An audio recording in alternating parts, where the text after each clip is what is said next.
cualquier coincidencia Bueno, nada más no hay que es cambiarle el casualidad, es nombre. que somos iguales. Sí, sí. Somos iguales. Sí. Por eso los resultados que tenemos son más o menos parecidos.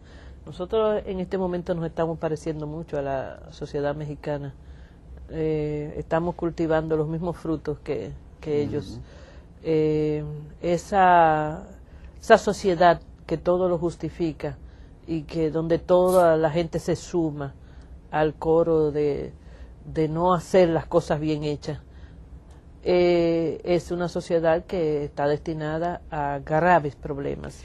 En México hay graves problemas ahora mismo. Vemos todos los días cómo esas bandas de narcotraficantes prácticamente están dominando el país. Y nosotros estamos por ahí muy cerca. Una frontera dentro de la frontera. Sí. En la frontera. Realmente yo suscribo. No, cuando un narcotraficante le dice al gobierno que deben sentarse a negociar con ellos. Sí. Bueno. Mira, yo suscribo en gran parte lo que dice este señor, que hemos escuchado esta reflexión. Quizás donde disiento un poquito es en el final, en el sentido de que muchas personas no nos sentimos que cuando nos miramos al espejo debemos decir, ahí está el culpable. Porque yo entiendo que justamente nuestros países se sostienen. ¿Cree usted que puede tirar la primera piedra? Yo no pretendo tirar piedra. Yo sí para usar pretendo, la figura de lapidar a los demás. Sí, lo que pretendo es decir que la parte buena de todo lo que podemos, es muy pesimista esa visión, ¿verdad?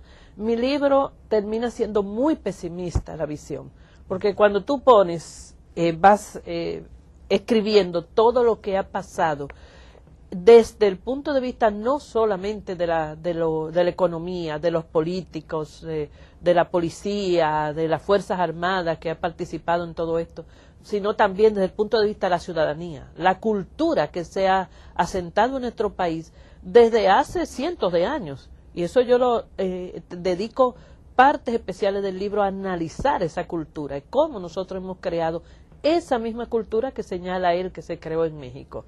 Pero, sin embargo, a pesar de todo eso, de esa cultura, nuestros países, en este caso República Dominicana, se ha mantenido funcionando, vamos a decir entre comillas, de manera más o menos positiva. Es decir, todavía, si nosotros leemos a Pedro Francisco Bono, si leemos a muchos autores del pasado, o sea, Ramón López, vamos a encontrar que decían lo mismo que nosotros.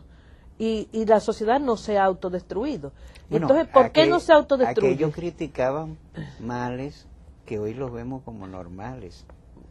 Bueno, sí. No como normales, seguimos viéndolo como males. Sí. Pero yo pienso que es sobre los hombros de la gente que trabaja y que hace las cosas bien, que el país finalmente se sostiene. Pero hay muchas Esa cosas. Esa es mi opinión. O sea, yo pienso que la mayoría de la gente que yo conozco, las familias que yo conozco, están empeñadas en hacer las cosas bien hechas. No, pero fíjese usted una cosa. Usted ha tocado un tema muy sensible. Uno de los valores centrales, sobre todo de la sociedad moderna, es el trabajo. El trabajo es el centro de todas las cosas. En esta misma semana sosteníamos una conversación con Ramón Flores sobre ese tema de cómo el trabajo era un valor y cómo la sociedad post-trujillista dominicana desechó ese valor justamente porque así había sido uno de los valores centrales que había difundido la dictadura. Mis mejores amigos son los hombres de trabajo, decía el jefe. Y nosotros hemos tenido una sociedad dominicana post-trujillista donde el trabajo no es el valor que más se cultiva. Por eso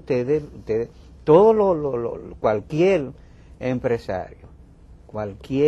empresario agrícola le dice que los dominicanos no quieren trabajar y entonces por eso contratan haitianos. No queremos hacer una sociedad de motoconchistas, de deportistas, de cómicos, de prostitutas.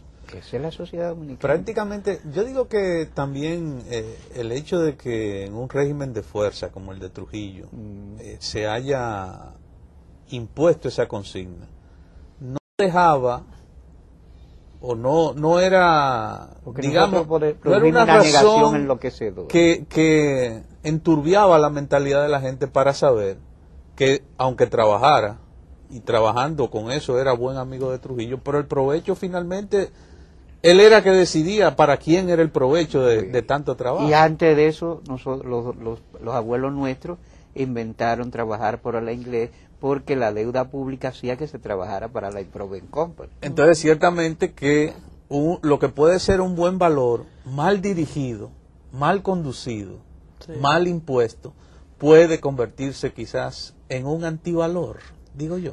Vamos a dejar la pregunta en el aire para que usted la conteste luego de la pausa. Todo es político, aunque lo político no lo es todo.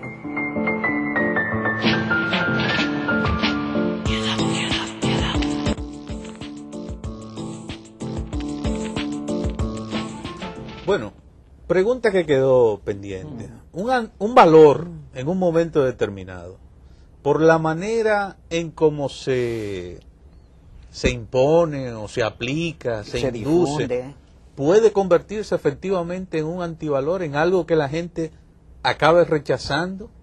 Claro que sí, porque como decía al principio, los valores tienen que ser consensuados en una sociedad. Si no, pues se quedan en letra muerta, en cosas que nadie le hace caso. Nosotros tenemos un problema muchas veces, y es que nosotros creemos que con discursos se forman valores. Y lo que esperamos, por ejemplo, de la educación moral y cívica, o como se le llame, educación ciudadana en las escuelas, es que el maestro tenga un texto ahí donde le haga prédicas a los estudiantes de qué es lo que está bien y qué es lo que está mal. De esa manera, yo creo que eso le pasa por encima a los estudiantes, y nosotros sabemos que en las universidades, por ejemplo, hay una materia de ética que se da en muchas carreras. En la UAS, por ejemplo, solo el 33% de las carreras tienen una materia de ética, pero esas que la tienen no pasa de ser una materia estrictamente teórica, que no tiene una relación con la realidad dominicana, con qué es lo que está pasando en la sociedad dominicana y cómo podemos nosotros asumir nuestra realidad con un sentido ético. Es decir, la ética no es una cosa que se vive día a día y que no simplemente se predica, sino que hay que buscar la forma de cómo podemos seguir construyendo una sociedad y poder ponernos de acuerdo en algunas cosas, por lo menos. Cuando se trata de imponer, cuando se trata de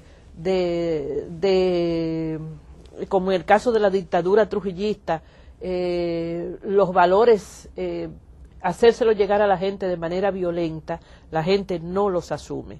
Y todavía hoy yo entiendo que mucha gente está equivocado al pensar que había una sociedad ética en la era de Trujillo. Yo pienso que no, que era una sociedad eminentemente contraria a la ética, solo que las malas acciones, la corrupción estaba centralizada, estaba concentrada solamente en el dictador y sus familiares más cercanos y los grandes militares que siempre han participado en esto, pero no quiere decir que ellos fueran ejemplo de valores.